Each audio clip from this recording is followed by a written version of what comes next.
Hi, I am Rusty. I am a Gear Guardian. Last one standing from the entire Gear Guardian clan. No machine story dies while a Gear Guardian lives. I have visited 143 universes. I have documented the stories of 912 machines from different galaxies. None of them prepared me for what I am about to tell you. My wrench of witnessing has been glowing since I stepped through the gear gate. That only happens when a machine has an extraordinary story. I am standing in a place called the Township, and somewhere in this forest, there is an RV. Sit down. I will tell you the most amazing story ever. But this is going to hurt a little. Before I begin, I know you have questions, so let me answer them before they eat you alive. Does an RV know when it is trapped in a supernatural town? Oh boy, she knew. You do not need a GPS to feel a road that goes in circles. What happens to cars that drive into the loop? Great question. Terrible answer. We will get there. Can an RV survive a night where things tap on glass? With a talisman and a sheriff? Barely. What do you do with an RV after it crashes in a haunted forest? Apparently, you strip it for parts, like an animal. Did she ever make it to the Grand Canyon? No, she did not. And that is the whole point of this fateful story. Let me tell you what this story was supposed to look like. A beautiful morning, a family loading up. Father, Jim Matthews with a flannel shirt, the kind of man who triple checks tire pressure. Good man. Jim was a good man. And the RV herself? Yeah! She was immaculate. Full tank. Spotless. She had a dining table. She had curtains. Orange and white. Floral pattern. Curtains are not a feature. Curtains are a statement. Curtains say, I am not merely transport, I am a home. This was her moment. The family she had carried for years. The Grand Canyon. And then there was a tree. One single, fallen tree. Jim turned around. The road brought him back. He tried again. The road brought him back. A third time, the road brought him back. Her entire existence was to go from point A to point B. That is the sacred contract between a vehicle and the road. And this road looked her in the headlights and said, no. No cell signal, no GPS, no way out. Jim sat behind her wheel, looked at the road, then his family, then back at the road. That specific silence a driver makes when he has no idea what to do. But is the father, and cannot say that out loud. She heard them outside, pressing on the glass. She just could not run. Then things got worse. A speeding car came from the wrong lane. Full speed, no warning. Jim swerved. Correct instinct. Terrible outcome. She went down the hillside. She tipped, and she came to rest on her side in the forest, like a beached whale in flannel. Her words, not mine. Inside, during the roll, a table leg came loose.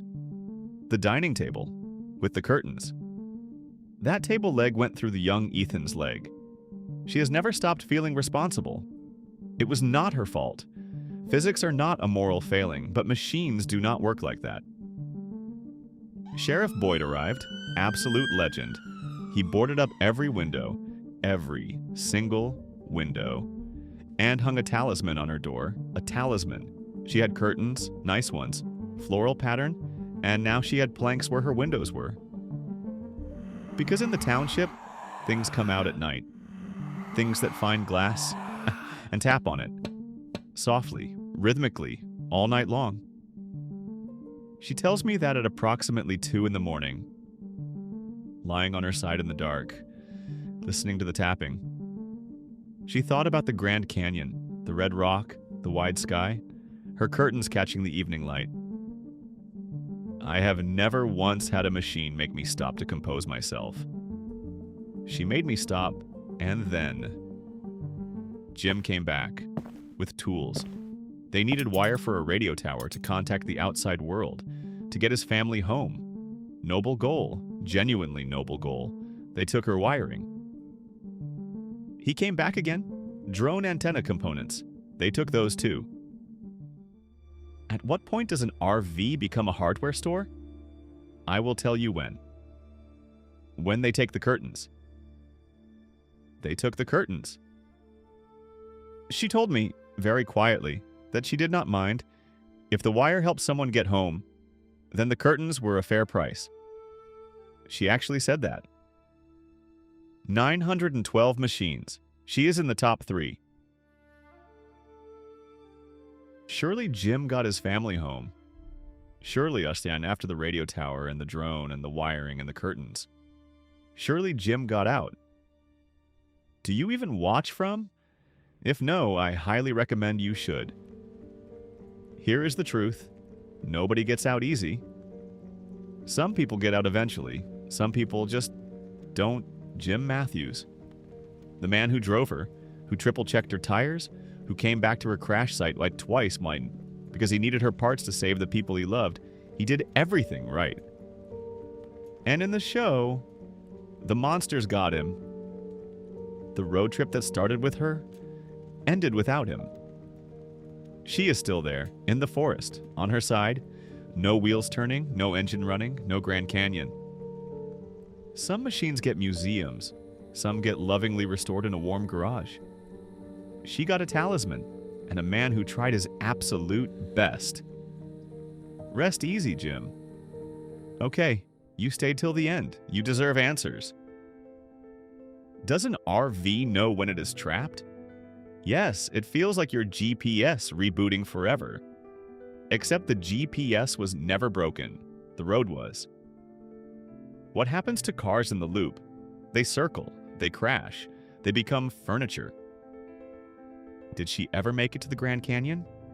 No, but she became the most important vehicle in this universe's most important story. No RV, no loop, no township, no from. You are welcome, MGM. If you think her story was something, wait until you hear about the Lamborghini. Blue Le Mans, Italian. The only one ever made in that color. Owned by a future president of the United States. His story is worse. Somehow. Like, subscribe and share with your near and dear ones. And remember, no machine story dies while a Gear Guardian lives.